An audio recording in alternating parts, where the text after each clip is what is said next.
Saiu uma propaganda da Volkswagen, toda apelando pro emocional. Aí vai dizer, ela é linda, é lógico que ela é linda. Se eu mostrar um vídeo inteiro com bebezinhos, gatinhos e cachorrinhos, ela também vai ser linda. Ela é feita para ser linda. Dizer que ela não é linda, ou reconhecer a lindeza dela, não diminui a crítica. Então, ok, aí fazem uma propaganda toda bonita, romantizando os anos 70, uma ditadura fodida aqui, mas sim, muita coisa boa também aconteceu nos anos 70, muita gente teve momentos felizes nos anos 70, né? A vida não se resumia à ditadura militar, ainda que ela estivesse lá para atrapalhar. Mas, enfim, o que pegou é que houve um esvaziamento político, né?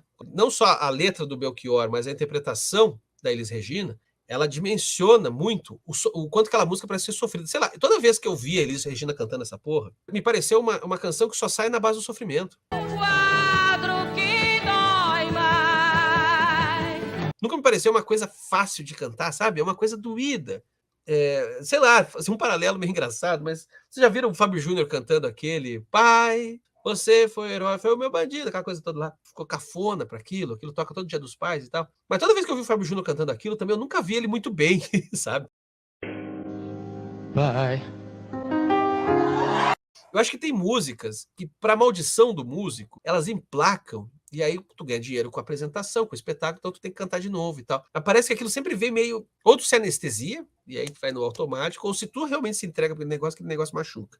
Ver uma canção que era tão parecia uma fonte de sofrimento existencial para Elis Regina ser colocada como propaganda de carro, toda bonitinha, tirando os seus momentos mais polêmicos, isso já, né, já incomoda porque é uma domesticação, uma música que estava aí para peitar, para incomodar, né, incomodar não só a ditadura militar, mas também a própria existência, né? Pô, a música basicamente fala, olha, existe uma tragédia na vida. Tudo aquilo pelo qual a gente luta vai se perder porque contestar os pais, em última instância, vai fazer a gente virar os nossos pais. Contestar ou não contestar, ou seja, basicamente, foda-se o que você fizer, você vai acabar como seus próprios pais. A vida é assim, né? Aquela coisa do fruto não cai longe do pé. Então tem muita coisa ali que cutuca, que mexe, e veio só a parte bonita, essa coisa assim, tipicamente de publicidade, né? Assim, de vender alegria, aquela coisa toda. Aí tem também um outro elemento problematizador aí, que é o da Volkswagen. Eu até quero ver se eu consigo compartilhar aqui com vocês. Tem essa matéria aqui, ó, do UOL, e ela comenta justamente, eu vou mostrar aqui para vocês que eu quero pegar os itens mesmo, ó.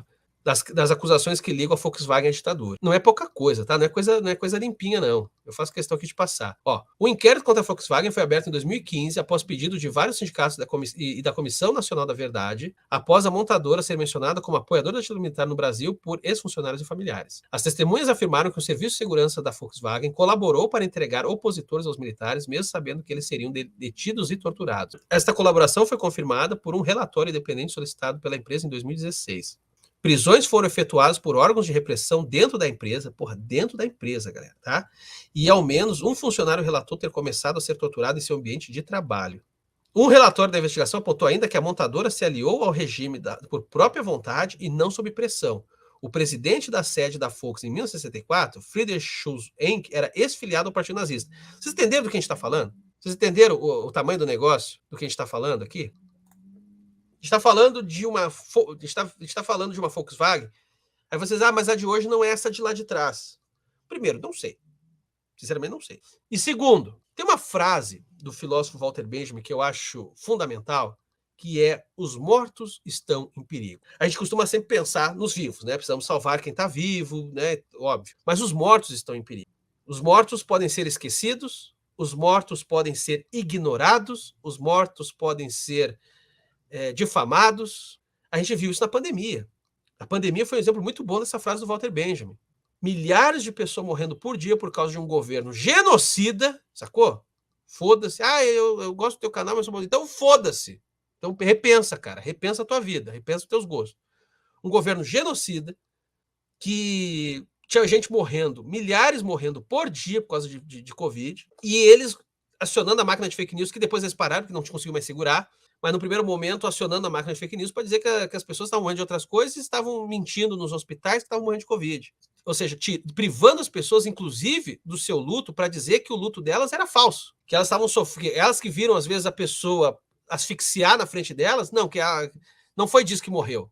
Eu lembro que durante as eleições, o Bolsonaro foi num podcast evangélico e o cara falou na frente do Bolsonaro: olha, eu voto no senhor, porque, né, cara, por isso que evangélico, assim, você evangélico que me acompanha aqui, cara, né, pô, vamos lá, né? Não tem problema ser evangélico, né? Mas, né, pô.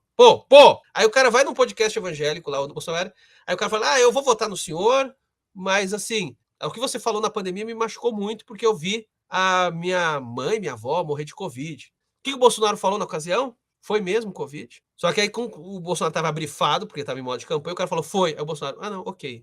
Mas veja, até naquele momento, na frente da pessoa, e o cara tá falando de perder uma pessoa querida, que diz que vai votar nele, ele é esse canalha. Os mortos estão em perigo o tempo todo. Por isso que esse papo assim, mas passou, é passado e tal. Passou mesmo. A Volkswagen pagou alguma indenização? A Volkswagen, ela emitiu nota dizendo, olha, por exemplo, a Globo, ao menos fez aquela notinha, né? A gente colaborou com a ditadura sim, reconhecemos, desculpa aí. A Volkswagen emitiu um desculpa aí, posso estar sendo injusto, às vezes ela fez. O desculpa aí é pouco, né? É pouco. Eu acho que essas coisas têm que ser pagas em grana. Empresa tem empresa onde mais o órgão que mais dói na empresa é dinheiro, né? É o bolso. É o órgão que mais dói da empresa é o bolso. Tem que pagar tem que botar grana mesmo. Tem todo esse negócio aí em torno desse comercial aí da Elis Regina e tal. Só que aí tem o principal fator, o lance que eu estou vendo é que assim, estão falando da Maria Rita como um fator de que, olha, não teve problema, porque a filha autorizou, a filha fez esse comercial feliz, agora parece que um outro filho da Elis Regina foi em defesa da irmã, então todos estão felizes. Olha só, isso para mim talvez seja o ponto mais crítico em todo esse papo. Tem esse ponto crítico já da história da Volkswagen, de uma música contra a ditadura sendo usada por uma empresa colaboracionista da ditadura, tem todos esses problemas aí. E, sinceramente, eu acho que os publicitários que fizeram esse comercial estavam contando com isso, para ele poder ter gás e tá aqui a gente falando dele. Mas o que me parece mais crítico é o quanto que no Brasil, e isso é uma coisa assim, ó, não tem só no Brasil, mas é uma coisa muito brasileira, que é a sensação que as pessoas têm de posse intrafamiliar. Por isso que aqui no Brasil, ainda até hoje, é difícil lutar contra essa cultura da violência contra as crianças, porque os pais acham que porque o filho é dele, eles têm o direito de espancar. É meu jeito de educar, eu posso bater na criança e é o meu jeito. Se eu não bater, ela não educa. O Brasil tem uma lógica muito punitivista, isso tem a ver com a escravidão, a ideia de que você disciplina as pessoas no pelourinho. Então isso hoje isso é internalizado nas famílias, então as pessoas acham que o certo de você lidar com crianças é você agredindo uma criança, é uma outra pessoa, cara. Mas é meu filho. Ele é o teu filho, ele não é a tua posse, brother. Ele não é tua posse. Criança não é posse de ninguém. Criança é um cidadão no mundo que a gente educa, a gente orienta, a gente conversa, a gente estabelece muitas vezes conflitos quando eles viram adolescente, mas ele não é teu. Filho não é posse, brother. O pessoal confunde. É meu filho, é um jeito de falar, é força de expressão. Mas ele não é uma posse tua. E também não é do Estado, e também não é de ninguém. Cidadão livre, cidadão do mundo. Por mim não tinha nem fronteira nessa merda de planeta. Então, assim, isso é muito replicado na mentalidade brasileira e isso acontece no vetor contrário. Isso inclusive, está no direito, cara, entendeu? Tipo, por causa da Maria Rita ter permitido, isso não vai gerar processo, porque não tem quem processe. Quem iria processar seriam os herdeiros, a Elis Regina não está viva, então. Só que isso tem que mudar, cara. Os pais não são donos dos filhos e os filhos não são donos do pai, nem da mãe. Mas talvez a Elis Regina tivesse gostado. Foda-se, ela não está viva. Foda-se. Um gigantesco, um caralhudo, foda-se. Mas a filha gostou. Foda-se a filha, foda-se Maria Rita. Poxa vida, não dá, não pode isso. Do ponto de vista legal, você tá parada, sim, você não fez nada ilegal. Mas, cara, não dá, bicho. Não dá pra gente continuar achando que a gente é dono dos nossos pais depois de mortos e que também e muita gente por aí achar que é dono dos próprios filhos. Ter essa relação de posse em cima dos familiares. Eu acho assustador a gente chegar num ponto das pessoas que está sendo usado em comercial, porque os filhos estão. Cara, e outra coisa, tá? Essas relações são desiguais. Às vezes os filhos topam porque eles precisam de dinheiro. Aí eles saem vendendo por aí a imagem do pai, da mãe. Que é um negócio que, de novo, aí você tem uma complexidade gigantesca aí das relações. Tá tudo errado, sacou? Tá tudo errado. Tá tudo errado você chegar a um ponto de você vender. Você tá vendendo, você basicamente tá vendendo o seu pai, sua mãe, seus filhos, sei lá, você tá vendendo a imagem dos outros. De gente que não tá aí pra autorizar. Você virou. A pessoa acaba se reduzindo a um traficante defunto. É errado, sacou? Do ponto de vista legal? Não é. Do ponto de vista legal, não é. Infelizmente, não é. Mas do ponto de vista ético, é muito questionável. É muito questionável. E que está internalizado nessa mentalidade possessiva que as pessoas têm da ideia de família no Brasil. Por isso que volto a questão Walter Benjamin. A gente precisa preservar os mortos. A gente precisa lutar e resguardar os mortos. Lutar para que eles não sejam esquecidos, para que eles não sejam ignorados e para que eles não sejam usados e abusados. Isso vai acontecer de qualquer jeito, porque o pessoal hoje, daqui a pouco a deepfake vai ficar acessível, qualquer um vai conseguir fazer isso com brincadeirinha, de zoeirinha. Olha, provavelmente sim. Mas uma grande empresa como a Volkswagen fazer isso, vocês acham isso certo? Vocês acham isso de boa? Eu não acho.